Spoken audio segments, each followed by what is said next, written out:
राजधानी और superfast train में जनरल बोगी में बैठने वाला आदमी भी लोकल ट्रेन के एसी में बैठने वाले से पहले पहुंच जाता है। भले ही आपको सीट वहां मिले, भले ही सीट यहां मिले, लेकिन ये मानना असली बेस वेलनेस वो बुलेट ट्रेन की स्पीड से दौड़ रही है कि जो इसमें बैठा रहेगा वो अपने गंतव्य स्थान पे पहुंचेगा। और हम सारे लोग इसीलिए पहुंचे कि हमारे सामने कभी भी समस्या आई, हम लोग कभी नेगेटिव नहीं हुए। दोस्तों मैं आपको बताऊं, हम लोग खुशकिस्मत हैं।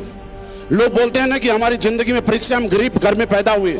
मेरे दोस्त, हम खुशकिस्मत हैं कि हम गरीब घर में पैदा हुए, क्योंकि गरीब आदमी के पास अमीर बनने का मौका है, लेकिन अमीर आदमी के पास अमीर बनने का क्या मौका? वो तो पहले से अमीर है।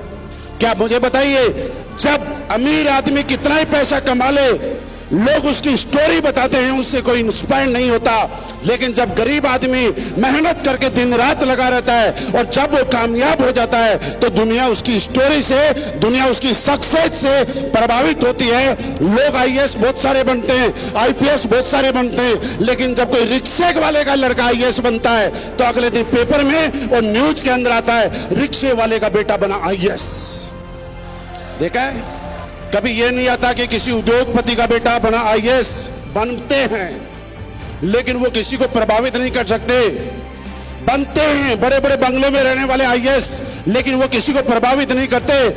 जब मजदूरी करने वाले का बेटा मजदूरी करके, रिक्शा चला के, परिश्रम करके, रात को बिना लाइट के प्लेटफॉर्म पे बैठ के पढ़ाई करके आईएएस और कोई अधिकारी बनता है तो सारे लोग उसको आइडियल मानना शुरू करते थे। दोस्तों, हमारे पास मौका है कि हम लोग गरीबी में पैदा हुए और आज के बाद हम लोग इतनी मेहनत करेंगे कि कल को पूरा हिंदुस्तान हमें आइडियल मानना शुरू करने देगा। और ये प्लेटफॉर्म की ताकत है, ये मौका हमें मिला है। क्या इस मौके को इनकेस करने के लिए तैयार है? तैयार है दोस्त? तैयार है तो बस एक बात बताना चाहता हूं, पॉजिटिव रहना। जो लगाना था वो लगा दिया, दोबारा कोई पैसे नहीं मांग रहा। और अगर कभी भी ना करने का मन करे तो एक बात और सोचना, इस काम के अलावा मेरे पास कौन सा ऐसा काम है जहां से 4 साल के बाद टाल कटोरा जैसे स्टेज के ऊपर मेरे पास स्टेज होगा, माइक होगा और पब्लिक की तालियां होंगी। अगर आपके पास कोई एक ऐसा काम है तो इस काम को छोड़ के दूसरा काम कर लेना। लेकिन अगर आपके पास इस काम के अलावा कोई दूसरा काम ऐसा नहीं है कि जहां पे आपको तालियां भी मिलेंगी, जहां पे आपको चेक भी मिलेंगे और जहां पे पब्लिक भी मिलेगी आपके लिए, स्वागत के लिए, तो अगर इस काम को दिल से करना, और जब आप दिल से करेंगे तो कभी भी नेगेटिविटी आपके आसपास नहीं आएगी। जो कामयाब लोग होते हैं वो समस्याएं एक जैसी झेलते हैं, और जो कामयाब वही बनते हैं जो समस्याएं झेलते हैं, उनके पास सक्सेस भी एक जैसी होती है। दोस्त एक बात बताऊं, हम बल्ब बनाने वाले का आज नाम लेते हैं, हम गाड़ी बनाने वाले का नाम लेते हैं, हम हवाई जहाज बनाने वाले का नाम लेते हैं, हम माइक बनाने वाले का नाम लेते हैं। आप मुझे बताइए, क्या उन लोगों के अलावा किसी और ने माइक बनाने की कोशिश की होगी या नहीं की होगी? हवाई जहाज बनाने की कोशिश की होगी या नहीं की होगी?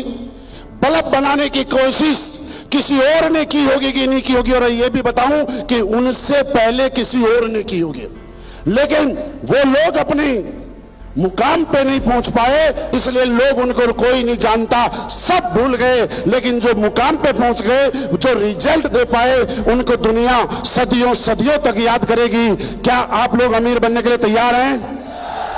अगर अमीर बनने के लिए तैयार हैं तो भले ही आप गरीब हैं, लेकिन आपकी सोच अमीरी वाली होनी चाहिए।